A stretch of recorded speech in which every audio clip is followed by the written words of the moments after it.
उत्तर प्रदेश को नया पुलिस प्रमुख मिल गया है। शनिवार शाम राज्य सरकार ने वरिष्ठ आईपीएस अधिकारी राजीव कृष्ण को प्रदेश का नया कार्यवाहक पुलिस महानिदेशक यानी कि डीजीपी नियुक्त किया है और वो वर्तमान में पुलिस भर्ती एवं पदोन्नति बोर्ड के चेयरमैन और इंटेलिजेंस विभाग के डीजी के रूप में कार्यरत है। इसके साथ ही वो प्रदेश के लगातार 5वें कार्यवाहक डीजीपी बन गए हैं।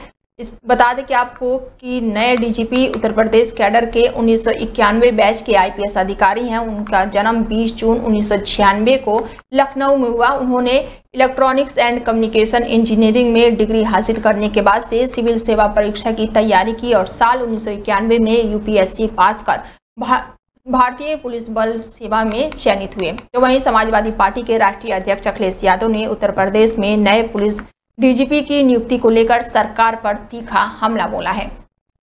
उन्होंने सोशल मीडिया प्लेटफॉर्म एक्स पर पोस्ट करते हुए नियुक्ति को सवालों के घेरे में रखा है। अखिलेश यादव ने लिखा कि यूपी को मिला एक और नया कार्यवाहक डीजीपी। पूर्व डीजीपी प्रशांत कुमार पर तंज कसते हुए उन्होंने कहा है कि जाते जाते शायद वो सोच रहे होंगे कि उन्हें क्या मिला, जो हर गलत को सही साबित करते रहे। सपा प्रमुख ने आगे कहा है कि यदि वो व्यक्ति की जगह संविधान और विधान के प्रति निष्ठावान रहा तो कम से कम अपनी नजर में तो सम्मान पा जाते। अखिलेश यादव ने प्रदेश में कानून व्यवस्था की स्थिति पर भी सवाल उठाते हुए कहा कि अब देखना यह है कि नए डीजीपी पुराने जंजाल से मुक्त होकर निष्पक्ष न्याय कर पाएंगे या फिर वो राजनीति की गिरफ्त में फंस कर रह जाएंगे। डबल इंजन सरकार पर कटाक्ष करते हुए लिखा कि उत्तर प्रदेश की जनता दिल्ली लखनऊ की लड़ाई का खामियाजा और बदहाल कानून व्यवस्था क्यों झेले। जब डबल इंजन वाले मिलकर एक अधिकारी तक नहीं चुन सके तो भला प्रदेश क्या चलाएंगे। एआईएमआईएम के प्रमुख और हैदराबाद से सांसद असदुद्दीन ओवैसी ने एक सख्त और बेबाक बयान में पाकिस्तान को आतंकवाद का केंद्र करार दिया है। उन्होंने अल्जीरिया में सर्वदलीय प्रतिनिधिमंडल को बैठक के दौरान कहा कि पाकिस्तान में मौजूदा आतंकी संगठन जैसे कि आईएस और साथ ही अलकायदा केवल संगठनों ने न केवल बल्कि विचारधाराओं में समान है। उनके अनुसार ये विचारधारा इस्लाम की मूल शिक्षाओं के खिलाफ है। एआईएमआईएम के चीफ असदुद्दीन ओवैसी ने कहा कि इस्लाम किसी भी निर्दोष व्यक्ति की हत्या की अनुमति नहीं देता है। यह दुर्भाग्यपूर्ण है कि आतंकवादियों ने इसे धार्मिक स्वीकृति जैसे दिखाने की कोशिश की है। ओवैसी ने आतंकवाद को केवल दक्षिण एशिया तक सीमित नहीं माना बल्कि उसे वैश्विक समस्या बताया है। उन्होंने एक उदाहरण देते हुए कहा कि जकीउर रहमान लखवी, जो कि 26/11 मुंबई हमले का मास्टरमाइंड है, आज भी पाकिस्तान में मौजूद है और वहां उसे सहूलियत मिल रही है। दुनिया का कोई भी जिम्मेदार देश ऐसे आतंकवादियों को बर्दाश्त नहीं करेगा, लेकिन पाकिस्तान ने उसे जेल में बैठाकर पिता बना दिया है। ओवैसी ने भारत और अल्जीरिया के बीच नवंबर 2024 में हस्ताक्षरित रक्षा समझौते की सराहना की। उन्होंने इन दोनों देशों के बीच सुरक्षा सहयोग और रणनीतिक समझदारी का संकेत बताया। उन्होंने कहा कि मुझे उम्मीद है कि हमारे प्रधानमंत्री बहुत जल्द ही अल्जीरिया जाएंगे और वहां के राष्ट्रपति भारत पहुंचेंगे। यह सही दिशा में एक बहुत ही अच्छा कदम होगा। ओवैसी ने अल्जीरिया के काले दशक यानी कि 1990 का दशक जब देश में आतंकवाद चरम पर था का हवाला देते हुए कहा कि भारत और अल्जीरिया एक जैसे अनुभव साझा करते हैं। उन्होंने कहा कि दोनों देश मिलकर आतंकवाद के विरुद्ध एक संयुक्त रणनीति बना सकते हैं। भारतीय क्रिकेटर रिंकू सिंह और मछली शहर की सांसद प्रिया सरोज एक बार फिर से सुर्खियों में आ गए हैं। इस साल की शुरुआत में इन दोनों का रोका हुआ था और अब दोनों जल्द ही एक दूसरे के भी होने जा रहे हैं। रिंकू सिंह और प्रिया सरोज जल्द ही शादी के बंधन में बंधने जा रहे हैं और इस जोड़ी की शादी की तैयारियां जोरों पर है और अब रिंग सेरेमनी और शादी की तारीखें भी तय हो गई हैं। इस भव्य समारोह में राजनेता, फिल्मी सितारे और उद्योगपति शामिल होंगे। खबरों की माने तो रिंकू और प्रिया की रिंग सेरेमनी 8 जून को लखनऊ के एक भव्य होटल में आयोजित की जाएगी। इसके बाद से दोनों 18 नवंबर को वाराणसी के प्रतिष्ठित होटल ताज में शादी के पवित्र बंधन में बंधेंगे। इस रॉयल वेडिंग में क्रिकेटर, राजनीति, फिल्म और बिजनेस जगत की नामी हस्तियों के पहुंचने की उम्मीद जताई जा रही है। रिंकू सिंह, जिन्होंने आईपीएल में 5 गेंदों पर 5 छक्के मारकर इतिहास रचा, अब निजी जिंदगी में भी परफेक्ट शॉट लगाने की तैयारी में है। तो वहीं प्रिया सरोज, जिसका नाम सबसे युवा सांसदों में आता है, मछली शहर से प्रचंड जीत दर्ज कर संसद पहुंची और अब देश भर की नजर उनकी शादी पर टिकी हुई है। ये शादी केवल 2 लोगों का मिलन नहीं बल्कि 2 क्षेत्रीय क्रिकेट और राजनीति के मेल का उत्सव है। बता दें कि रिंकू सिंह और प्रिया सरोज दोनों एक दूसरे को पहले से ही जानते हैं। प्रिया के एक दोस्त के पिता क्रिकेटर हैं जो रिंकू को भी जानते हैं। उन्होंने ही दोनों की मुलाकात करवाई और जान पहचान बढ़ाई। दावा किया जा रहा है कि रिंकू का अलीगढ़ वाला नया घर भी प्रिया ने ही फाइनल किया है। 27 साल के रिंकू सिंह भारतीय क्रिकेट के उभरते सितारे हैं और अलीगढ़ उत्तर प्रदेश के रहने वाले रिंकू ने IPL में कोलकाता नाइट राइडर्स के लिए अपनी विस्फोटक बल्लेबाजी से पहचान बनाई। तो वहीं प्रिया सरोज की अगर बात की जाए तो वो समाजवादी पार्टी की सबसे युवा सांसद है। सरोज के पिता का नाम तूफानी सरोज है। तूफानी 3 बार के सांसद रह चुके हैं। तूफानी सरोज फिलहाल केराकाट सीट से समाजवादी पार्टी के विधायक हैं। एकता कपूर के फेमस शो क्योंकि सास भी कभी बहू थी की फिर से वापसी होने का ऐलान हो गया है। नए सीजन में एक बार फिर से पुराने एक्टर्स का रियूनियन होने जा रहा है और अब शो को लेकर कई अपडेट भी सामने आ रहे हैं और इस सीरियल के मेकर्स एकता कपूर ने इसे पॉपुलर शो को दोबारा वापसी लाने की खबरें फैला दी है और इस शो पर काम शुरू हो चुका है। रिपोर्ट के मुताबिक अब शो के कलाकारों ने इसके लिए शूटिंग भी शुरू कर दी है। तमाम प्रोटोकॉल के साथ अब शो के किरदार एक बार फिर से इसका हिस्सा बनने जा रहे हैं। क्योंकि सास भी कभी बहू थी सीरियल तो खूब पसंद किया गया था, लेकिन शो में तुलसी का किरदार निभा रही एक्ट्रेस स्मृति ईरानी को भी दर्शकों का जबरदस्त प्यार मिला था और अब खबर आ रही है कि तमाम सिक्योरिटी के बीच स्मृति ईरानी भी इस शो की शूटिंग शुरू कर चुकी हैं। शो में फेमस एक्ट्रेस मौनी रॉय भी अपना जलवा बिखेरने के लिए तैयार हैं। इसके अलावा शो में मिहिर ईरानी का किरदार निभाएंगे और अमर उपाध्याय भी इस मोस्ट अवेंटेड शो का हिस्सा बनने जा रहे हैं। क्योंकि सास भी कभी बहू थी कि इस सीजन में 150 एपिसोड होने वाले हैं, जिससे पिछले वजह बताई जा रही है। मेकर्स की तरफ से खुलासा किया गया है क्योंकि सास भी कभी बहू थी के पहले सीजन में 2000 का आंकड़ा पार करने के लिए बस 150 एपिसोड की कमी रह गई थी, जिसकी वजह से इसे नए सीजन के लिए 150 एपिसोड की तैयारी की जाएगी।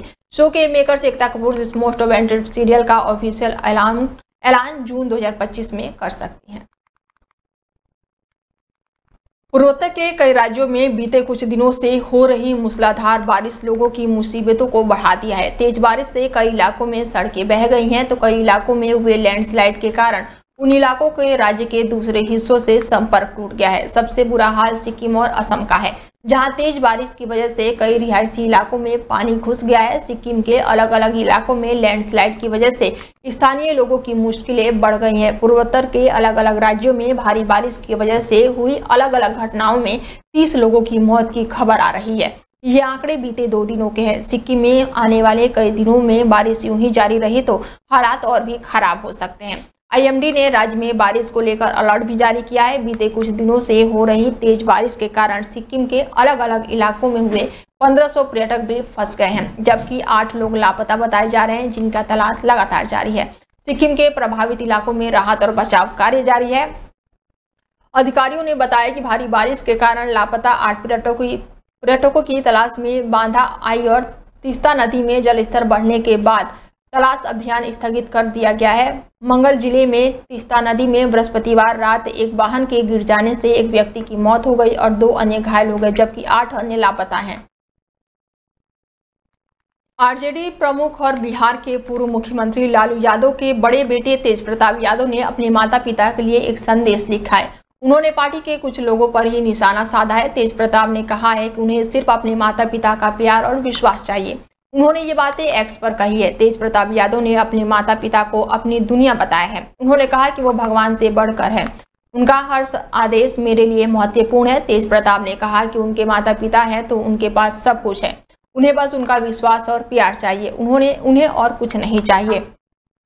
बता दें कि बिहार में अपने संबंधों की वजह से चर्चा में आए पूर्व मंत्री और विधायक तेज प्रताप यादव ने अपने पिता लालू प्रसाद यादव को लेकर कहा कि आप और आपका दिया कोई भी आदेश मेरे लिए भगवान से बढ़कर है। साथ ही ये भी कहा कि पापा अगर आप नहीं होते तो ये पार्टी होती और ना ही मेरे साथ राजनीति करने वाले जयचंद जैसे कुछ लालची लोग होते। पार्टी और परिवार से दूर किए जाने के बाद से तेज ने पहली बार इस मामले पर अपनी चुप्पी तोड़ी है। इससे पहले पिछले महीने 25 मई को बिहार के पूर्व मुख्यमंत्री और राष्ट्रीय जनता दल के प्रमुख लालू प्रसाद ने अपने बड़े बेटे तेज प्रताप यादव को उनके गैर जिम्मेदाराना व्यवहार को देखते हुए 6 साल के लिए पार्टी से निष्कासित कर दिया। यही नहीं, लालू ने उनके साथ सभी पारिवारिक संबंध भी तोड़ दिए। बिहार की इस प्रतिष्ठित यादव परिवार में पूरा विवाद तब शुरू हुआ जब तेज प्रताप के फेसबुक पेज से 24 मई की शाम ये घोषणा की गई कि वो एक युवती के साथ 12 साल से रिलेशन में है। हालांकि कुछ ही घंटों के बाद ये पोस्ट हटा दी गई और एक्स पर यह दावा भी किया गया कि उनका फेसबुक पेज हैक हो गया है। पूर्व मंत्री तेज प्रताप शादीशुदा हैं और उनकी तलाक की याचिका अभी भी फैमिली कोर्ट में लंबित है। इसके बाद से अगले दिन लालू ने तेज प्रताप के खिलाफ कड़ा फैसला लिया और पार्टी और परिवार से दूर कर दिया। हालांकि सोशल मीडिया के जरिए इस कठोर फैसले की घोषणा करने वाले लालू यादव ने फिर संबंधों का कोई भी जिक्र नहीं किया, लेकिन अब बड़े बेटे के सार्वजनिक आचरण और गैर जिम्मेदाराना व्यवहार की कड़ी आलोचना की। जून 2025 की शुरुआत आम लोगों के लिए कई राहत भरी खबरों के साथ हुई है। जहां एक और एलपीजी सिलेंडर की कीमतों में कटौती हुई है, तो वहीं हवाई यात्रा करने वालों के लिए भी बड़ी राहत आई है। इसके अलावा क्रेडिट कार्ड, पीएफ निकासी जैसे नियमों में बदलाव से करोड़ों लोगों की रोजमर्रा की जिंदगी पर असर पड़ेगा। देश में 1 जून 2025 से लागू हुआ पहला बदलाव एलपीजी सिलेंडर की कीमतों से जुड़ा हुआ है। दरअसल ऑयल मार्केटिंग कंपनी ने पहली तारीख से 19 किलोग्राम वाले कमर्शियल एलपीजी गैस सिलेंडर की कीमतें घटा दी है। इस सिलेंडर की कीमत 24 रुपए में कटौती की गई है इस सिलेंडर में। तो वहीं आधार कार्ड की फ्री अपडेट सुविधा 14 जून 2025 तक की है। इसके बाद से ऑनलाइन अपडेट पर 25 और सेंटर पर 50 रुपए शुल्क लगेंगे। इसलिए पहचान और एड्रेस प्रूफ अपडेट फटाफट करवा लें। इसके साथ ही आरबीआई के अनुसार जून 2025 में कुल 12 बैंक की छुट्टियां रहेंगी, जिसमें कि रविवार, दूसरा और चौथा शनिवार भी शामिल है। इसके अलावा बकरीद और त्योहारों पर भी बैंक बंद रहेगा। कैश या बैंकिंग प्लानिंग पहले से ही कर लें। कुछ बैंकों ने संकेत दिया है कि जून से क्रेडिट कार्ड से बिजली, पानी जैसी यूटिलिटी बिल पर आपका एक्स्ट्रा चार्ज लगाया जा सकता है। ये कैश शर्तों पर बदला जा सकता है। इसके साथ ही एसबीआई ने ओवरनाइट मेनू जून 2025 की शुरुआत आम लोगों के लिए कई राहत भरी खबर के साथ हुई है। जहां एक और एलपीजी सिलेंडर की कीमतों में कटौती हुई है, तो वहीं हवाई यात्रा करने वालों के लिए बड़ी राहत आई है। इसके अलावा क्रेडिट कार्ड, पीएफ निकासी जैसे नियमों पर बदलाव से करोड़ों लोगों की रोजमर्रा की जिंदगी पर असर पड़ेगा। देश में 1 जून 2025 से लागू हुआ पहला बदलाव एलपीजी सिलेंडर की कीमतों से जुड़ा हुआ है। दरअसल ऑयल मार्केटिंग कंपनियों ने पहले तारीख से 19 किलोग्राम वाले कमर्शियल एलपीजी सिलेंडरों की कीमतें घटा दी है और इस बार इस सिलेंडर की कीमत 24 रुपए की कटौती की गई है। तो वहीं आधार कार्ड की फ्री अपडेट सुविधा 14 जून 2025 तक की है। इसके बाद से ऑनलाइन अपडेट पर 25 रुपए और सेंटर पर 50 रुपए शुल्क लगेगा। इसीलिए पहचान और एड्रेस प्रूफ अपडेट फटाफट करवा लें। आरबीआई के अनुसार जून 2025 में कुल 12 बैंक की छुट्टियां रहेंगी, जिसमें रविवार, दूसरा और चौथा शनिवार भी शामिल है। इसके अलावा बकरीद जैसे त्योहारों पर भी बैंक बंद रहेगा। कैश या बैंकिंग प्लानिंग पहले से ही कर लें। कुछ बैंकों ने संकेत दिया है कि जून से क्रेडिट कार्ड से बिजली, पानी बिल पे करने पर एक्स्ट्रा चार्ज लगाया जा सकता है। ये कैशबैक शर्तों पर बदलाव किया जा सकता है। एसबीआई ने ओवरनाइट म्यूचुअल फंड स्कीम के लिए भी नया कट ऑफ टाइम लागू कर दिया है। 1 जून से ऑफलाइन ट्रांजैक्शन के लिए समय 3 PM और साथ ही ऑनलाइन के लिए 7 PM रहेगा। इसके बाद किए गए ऑर्डर अगले वर्किंग डे में माना जाएगा। जून से एटीएम से फ्री ट्रांजैक्शन की लिमिट के बाद लगने वाले चार्जेस बढ़ सकते हैं। जो लोग बार बार कैश निकालते हैं, उन्हें इस बदलाव का असर जेब पर महसूस होगा।